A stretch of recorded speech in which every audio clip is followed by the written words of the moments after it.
పూర్వం కృష్ణానది తీరాన శివపురం అనే చిన్న గ్రామం ఉండేది. అక్కడ రామయ్య, జానకమ్మ అనే దంపతులు ఉండేవారు. వారు కాయకష్టం చేసుకుని జీవించే పేదవారు.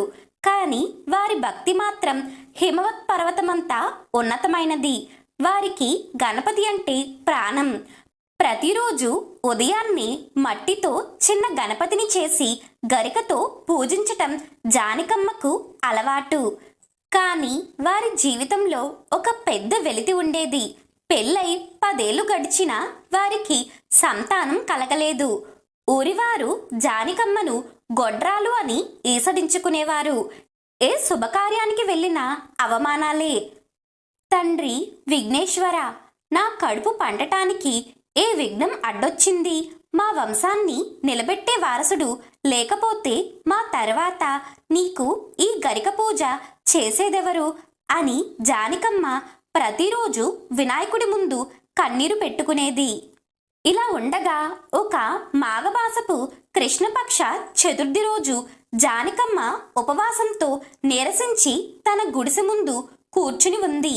అప్పుడు మెడలో రుద్రాక్షలు, నుదుట విభూది రేఖలు, చేతిలో కమండలంతో ఒక తేజోమయమైన వృద్ధముని అక్కడికి వచ్చారు. ఆయనే సాక్షాత్తు గణపతి. జానకమ్మ ఆయనకు భక్తితో నమస్కరించి తన దగ్గర ఉన్న కొద్దిపాటి చల్లటి నీటిని ఇచ్చి ఆ మునీశ్వరుడిని సేవించింది. ఆ ముని ఆమె కళ్ళల్లోని బాధను చూసి, తల్లి, ఎందుకు ఇంతటి ఆవేదన? నీ భక్తికి ఆ గజాననుడు ప్రసన్నుడయ్యే కాలం దగ్గర పడుతుంది. నీవు సంకష్టహర చతుర్థి వ్రతాన్ని ఆచరించు అని చెప్పారు. జానకమ్మ ఆశ్చర్యంతో, స్వామి, ఆ వ్రతం గురించి మాకు తెలియదు. అది సంతానాన్ని ప్రసాదిస్తుందా? దాని కథ ఏమిటి అని అడిగింది. అప్పుడు ఆ ముని ఇలా వివరించారు. తల్లి జానకమ్మ, పూర్వం కృతవీర్యుడని మహారాజు ఉండేవాడు. ఆయనకు సర్వ సంపదలు ఉన్న సంతానం లేక రాజ్యాభిషేకం చేయటానికి వారసుడు లేడని కుమిలిపోయేవాడు. ఆయన తన భార్యతో కలిసి అడవులకు వెళ్లి ఘోరమైన తపస్సు చేశాడు. అక్కడ ఆయనకు దత్తాత్రేయ స్వామి దర్శనమిచ్చి, రాజా, నీవు సంకష్టహర చతుర్థి వ్రతాన్ని ఆచరించు. ఇది కేవలం కష్టాలనే కాదు, సంతానలేమిని కూడా పోగొడుతుంది అని ఉపదేశించారు. కృతవీర్యుడు అత్యంత నిష్ఠతో ఈ వ్రతాన్ని ప్రారంభించాడు. ప్రతి నెల కృష్ణపక్ష చతుర్థి నాడు సాయంత్రం వరకు ఉపవాసం ఉండి చంద్రోదయం అయ్యాక వినాయకుడిని పూజించి చంద్రుడికి అర్ఘ్యమిచ్చి వ్రతాన్ని పూర్తి చేశాడు. ఫలితంగా ఆయనకు కార్తవీర్యార్జునుడు అనే ఒక మహాపరాక్రమవంతుడైన కుమారుడు జన్మించాడు. ఆ బాలుడు సామాన్యుడు కాదు. 1000 చేతులతో సాక్షాత్తు విష్ణువు అంశతో పుట్టి లోకాన్ని పరిపాలించాడు.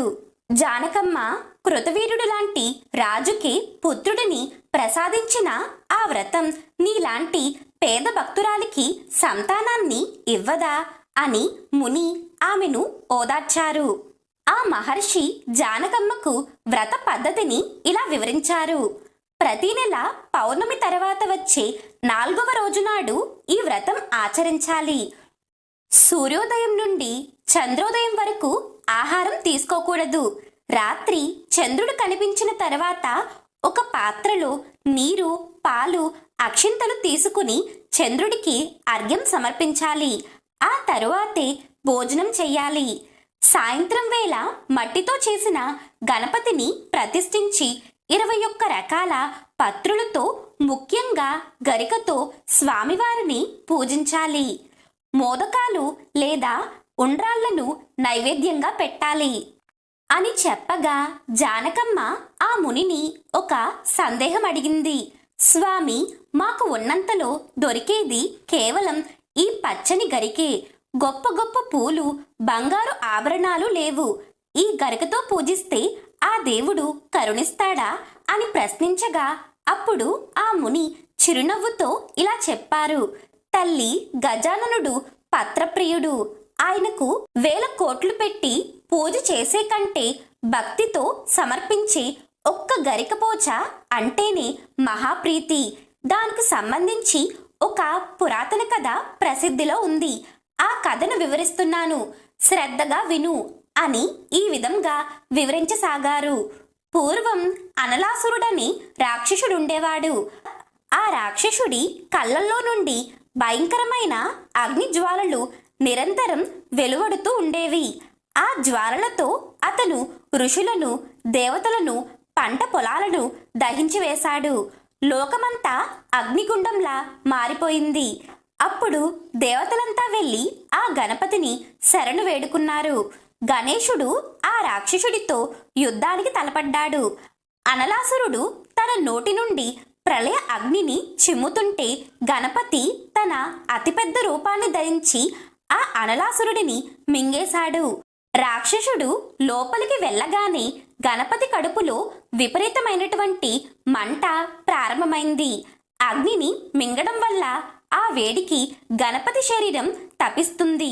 దేవతలు స్వామివారి శరీరాన్ని శాంతపరచడానికి గంధం పూశారు. చంద్రుడిని శిరస్సునందు అలంకరింపచేశారు. శ్రీ మహావిష్ణువు గణేశుడికి పద్మాలను సమర్పించాడు. పరమేశ్వరుడు పామును గణేశ్వరుడి ఉదరానికి అలంకరింపచేశాడు. కాని ఏది ఆ వేడిని తగ్గించలేకపోయింది.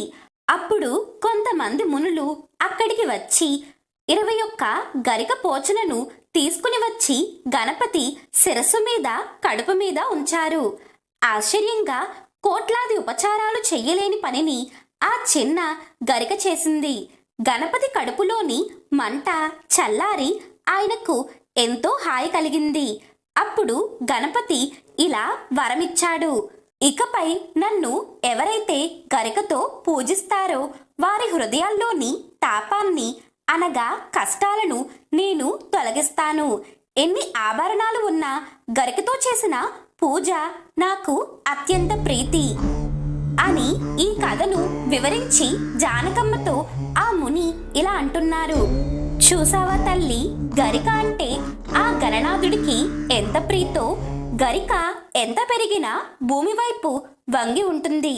నీవు కూడా అంతటి వినయంతో గరిక లాంటి స్వచ్ఛమైన మనసుతో పూజిస్తే ఆ అనలాసురుడిని మింగినట్లే నీ దరిద్రాన్ని కూడా ఆ స్వామి మింగేస్తాడు.